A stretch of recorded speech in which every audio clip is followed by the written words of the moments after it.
वजाहत हलवाई टपराना से मालूम करते हैं। महर फ़ातिमी कितनी तरह का होता है?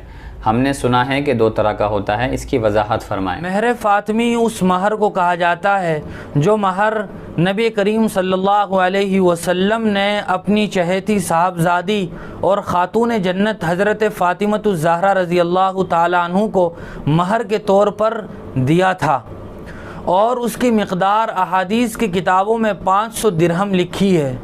आजकल के ज़माने के लिहाज से ग्रामों में वो 500 दिरहम 1.5 किलो 30 ग्राम 900 मिलीग्राम चांदी बनती है, और महर फ़ातिमी की यही एक मिक़दार है, दूसरी कोई और मिक़दार नहीं है। जी शुक्रिया मुफ्ती साहब आपका। इसी तरह की मज़ीद मसाइल की जानकारी के लिए आप अपना सवाल हमारे कमेंट बॉक्स या डिस्क्रिप्शन में दिए गए नंबर पर आप हमें व्हाट्सअप भी कर सकते हैं।